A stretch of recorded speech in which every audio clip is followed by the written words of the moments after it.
Mas para chegar nessa comunidade, vamos chamar assim, uma comunidade plena, isso é uma utopia, mas digamos que existisse uma comunidade plena, eu trabalho 3 pilares que eu chamo são 3 pilares que eu trabalho dentro dessa estrutura de conteúdo. Que o sucesso do case lá do Orvalho é porque a gente trabalha em cima desses pilares. O primeiro deles é a produção de conteúdo recorrente. E aqui várias empresas já caem.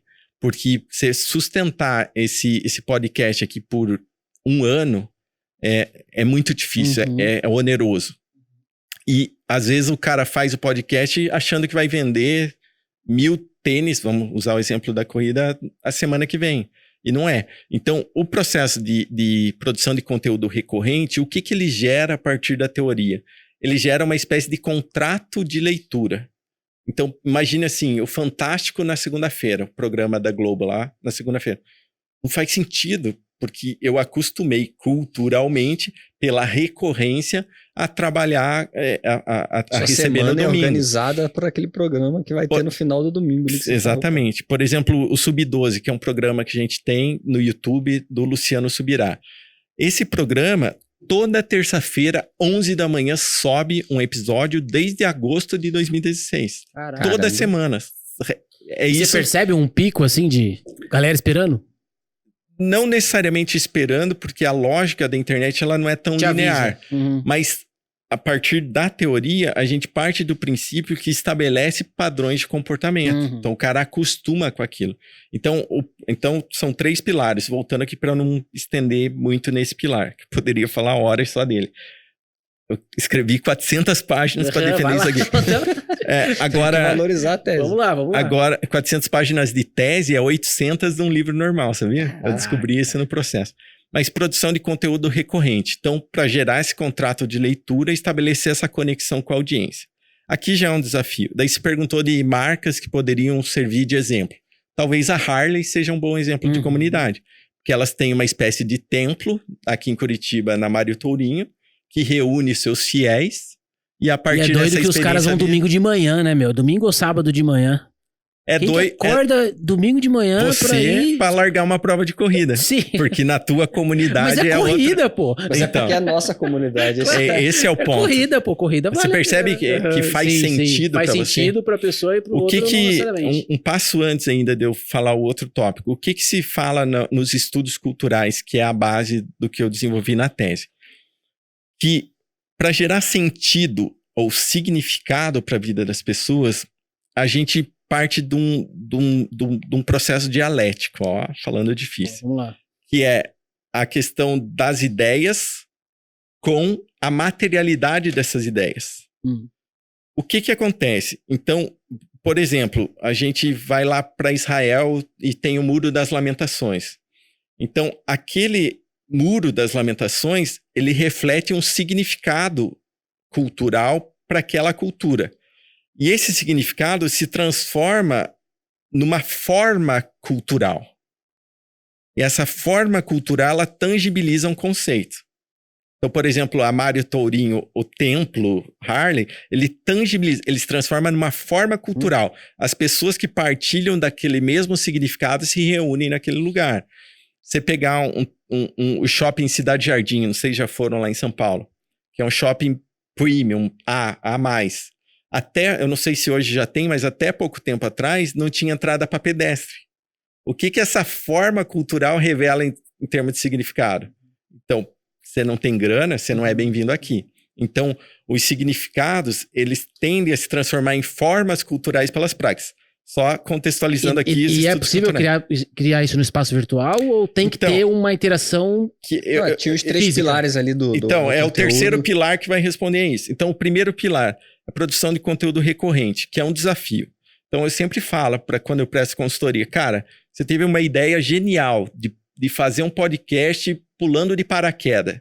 Cara, boa ideia. Só que você não vai dar recorrência, porque o vento vai te atrapalhar, você não vai conseguir o avião no dia. Então, você precisa criar um mecanismo que seja mais enxuto, mas que você consiga ter recorrência. Se for para grande mídia, é isso que eles fazem há anos. Então, a novela passa sempre às 9 da noite. É recorrência. Já está aí, é só que a gente não percebe. Então, para o ambiente digital é a mesma lógica, porque não é uma lógica de TV, não depende do aparato mídia, depende do princípio. É meio que comportamental, Sim. né? A gente pega hoje, eu cito isso na minha tese, que o meu objeto empírico na tese foi a Orvalho, que é uma instituição cristã e tal.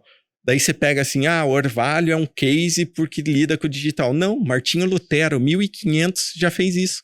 O que foi a sacada de Lutero? Ele pegou a mídia da época, chamada livro, reproduziu mais de 100 milhões de livros em 100 anos, de 1500 a 1600. Então, é essa coisa da produção de conteúdo. Então, recorrente. O segundo pilar é o mais negligenciado pelas marcas. Então, o primeiro pilar, produção de conteúdo recorrente. Segundo pilar, autonomia sobre a veiculação. Vocês que são os bichão aí de comunicação. A gente tem autonomia quando publica no Facebook ou no Instagram?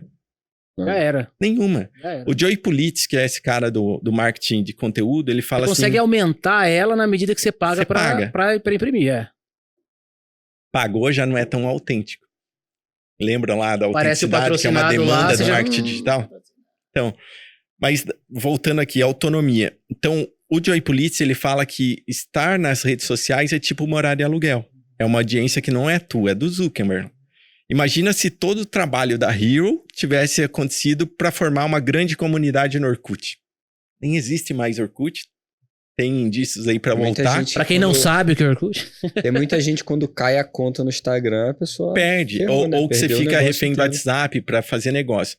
E notem, eu não estou falando contra essas plataformas. É o que é, né, cara? Só que qual que é o fato? O que é o fato? Quando a gente trabalha no pilar de autonomia, eu uso esses elementos periféricos sempre para apontar para a minha mídia própria. O que eu entendo como mídia própria? Meu site. Uhum. É uma das coisas mais negligenciadas das empresas, é o tal do site. Tem lá uma coisa estática e não tem vida naquilo. E hoje em dia até dos infoprodutores, né? A grande maioria dos infoprodutores de uma nova era aí não tem site mais. Que é a lógica do lançamento, né? O site só vai pro ar quando tem o produto para lançar. Eu vivi uma época que, cara, você tinha o teu site com o teu blog, tinha lá. Então eu tenho o meu, até hoje eu tenho o meu site. Sim. Tá lá. Mas hoje é super comum você conversar com infoprodutores, a galera que tá no digital, já tá ali médio, grande. Falei, e aí, teu site? Cara, não tem site, é o Instagram. Eu fico... Eu falo assim, não é porque dá certo que é o correto a ser feito. Então o cara pode até estar dando certo, mas em termos de princípio, tem um livro bem legal que eu li só o primeiro capítulo, que ele chama Capitalismo de Vigilância, mais de 700 páginas. E ela fala assim que a onda que a gente está entrando é que a gestão da vida das pessoas vai estar na mão de 5 players. Então você não, por exemplo... Meio que já é, né? Existe uma euforia do metaverso, mas cara, você vai entrar lá, beleza, mas você vai ficar refém da plataforma.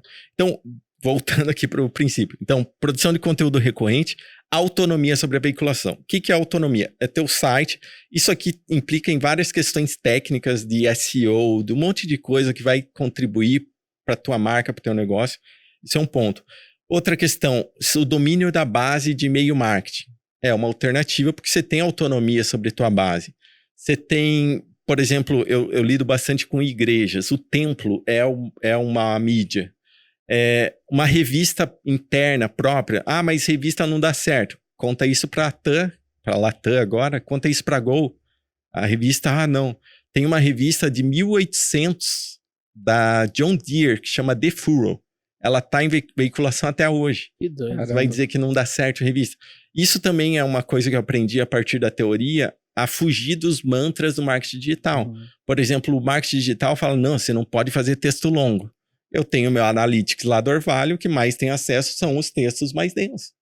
Então, a gente tem que tensionar a reflexão, não só ir reproduzindo de forma alienada. Mas não vou entrar nisso ainda. A questão... Produção de conteúdo recorrente. A autonomia sobre a veiculação é você deter essa audiência e falar com ela a hora que você quiser. E o terceiro pilar é o que eu incorporo como estrutura de conteúdo, é o discurso praxis de acordo com uma estrutura de sentimento. Que eu trago ali do Williams. Então, o que é o discurso praxis? Eu preciso falar e fazer. Antes, no começo da pesquisa, eu falava, um discurso. Mas não, você tem que ter um discurso e a prática. Então, se eu falo sobre sustentabilidade... Senão é esquizofrenia. Se eu falo sobre sustentabilidade, eu preciso plantar uma árvore, eu preciso ajudar o planeta. Então, é isso. O que é o de acordo com uma estrutura de sentimento de um período? Vou dar um exemplo. Eu dava aula na graduação numa universidade aqui para 3 turmas de publicidade e tinha 100 alunos. Desses 100 alunos, eu pedi para eles assim, se vocês fossem para o protesto de 2013, qual cartaz vocês levariam? De 100 alunos, tinha 5 temas. Violência contra a mulher, LGBT, veganismo, a sustentabilidade e um outro tema lá. Daí eu fiz a provocação. Por que vocês não falaram de AIDS? Porque AIDS estava na estrutura de sentimento dos anos 90. Então, qual que é a sacada de incorporar esse terceiro pilar e isso acaba entrando para o infoprodutor? É dentro da tua comunidade, dentro do ambiente que você está inserido, eu preciso falar e fazer, do ponto de vista da marca, e incorporar meu discurso, o Raymond Gilliam chama isso aqui da estrutura de sentimento, dentro de uma cultura emergente, algo que está brotando. Então, por que existe esse movimento tão forte, essa paixão das marcas pela diversidade? Porque a estrutura de sentimento não é autêntico delas. Você perguntar, tem até dono de empresa que é homofóbico, mas assina embaixo ali, tá tudo certo. Porque vende. Lembra lá que a métrica é lucro e acabou.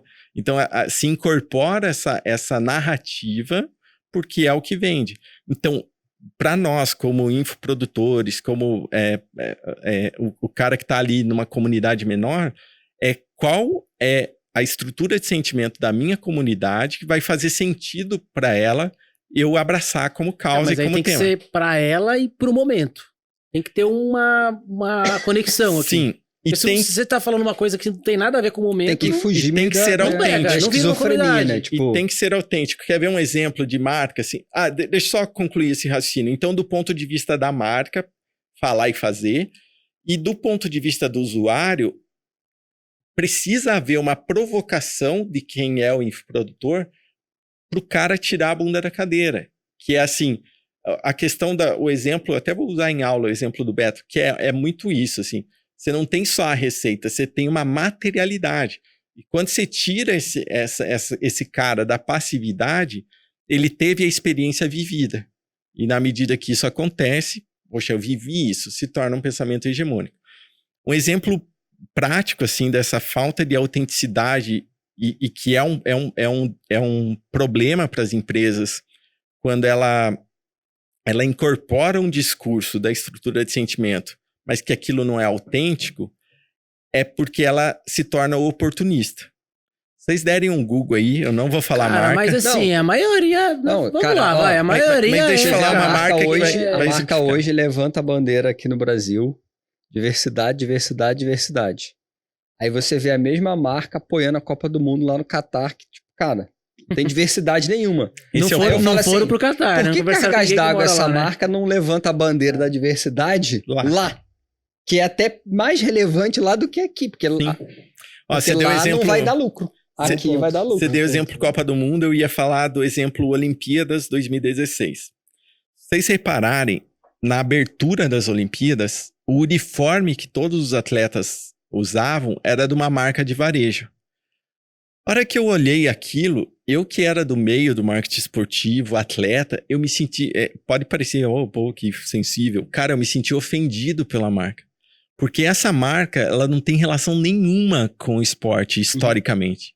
E ela foi oportunista de entrar ali. Eu, como consumidor do esporte, eu achei um absurdo aquilo, porque eu fiz uma leitura crítica.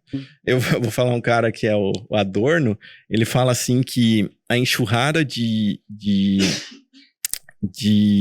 conteúdo asséptico, que é aquela coisa higienizadinha, você não pensa, é tomar a tua decisão pelo clickbait, ele desperta pela dopamina lá, e ele idiotiza o sujeito. Então, a maioria das pessoas nem percebeu aquilo, mas quando você começa a refletir, que é essa reflexão muito inteligente que você fez, cara, a ponta não bate aqui com o discurso que você está falando. Você começa a ver que não tem prática. Então, essa marca, para mim, ela é oportunista.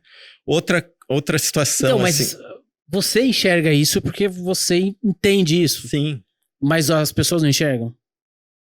Eu acho que você aproveitando o gancho, eu acho que no fundo que fenômeno que você acha que, pelo menos, não sei se eu tô falando da minha bolha, que tem vez que eu não sei se vocês passam por isso, mas às vezes eu acho que eu sou esquizofrênico.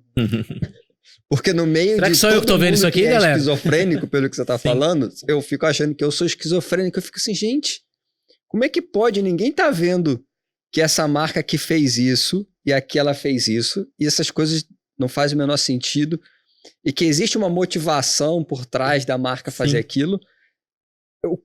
Isso é uma coisa que tem a ver com uma maturidade, com uma percepção, ou as pessoas hoje elas entendem menos o que está acontecendo? Eu acho que entendem menos, e eu lembro o trecho específico que meu orientador pediu para eu suavizar, porque eu usei o termo burrifica, no sentido assim de, cara, a gente está cada vez mais burro. Até saiu uma reportagem recentemente do QI nosso tem diminuído. Analfabetismo funcional. Por que isso acontece? Porque a gente não é estimulado ao pensamento complexo. O que é o mantra, inclusive de algumas escolas online? Você precisa aprender a fazer. Você pega grandes players aí, eu tenho que cuidar para não dar muito spoiler de quem, mas não, você não precisa fazer uma faculdade, é só você entrar no mercado e fazer. E tem um grau de verdade nisso, mas em tese, uma universidade, ele vai estimular você ao pensamento complexo. Por que o sujeito hipermoderno, ele tá cada vez mais burro e ele não chega nesse tensionamento? Porque ele aprendeu a tomar a decisão cada vez mais acelerada, ele recebeu o repertório dele velocidade 3, ele tem que fazer 1000 coisas ao mesmo tempo para ontem e agora, e que vai tô merchandise do cara, e vai culminar no livro Sociedade do Cansaço do Han. O que o livro Sociedade do Cansaço fala? Que a gente foi educado numa lógica de performance tão grande que o burnout bateu, que essa lógica bateu. Então, esse cara, ele é mais burro, vamos chamar assim, e isso incorpora a nós também, porque a gente tá todo mundo nesse rolê. Mundo no mesmo, não tô falando de forma pejorativa, assim, a geração mais nova, mais velha. Não, a gente tá nesse rolê, se a gente não se policiar, a gente entra nesse circuito. Porque, por exemplo, trazendo para uma discussão atual essa perspectiva, a história da fake news, por que dá tão certo para os políticos e por que dá? Porque a gente não vai averiguar o fato. E daí qual que é o mantra do mercado? E que a gente vende isso várias vezes. Você não precisa mais do intermediário. Só que, cara, na medida que você não tem um intermediário, que seria o jornalismo sério, não esse jornalismo que a gente encontra aí. Na medida que você não tem esse filtro, essa curadoria, primeiro, isso o Dominique Volton trata. Primeiro que você só fica na tua bolha. E essa bolha vai cauterizando a tua mente. E daí você não consegue lidar com o dialético.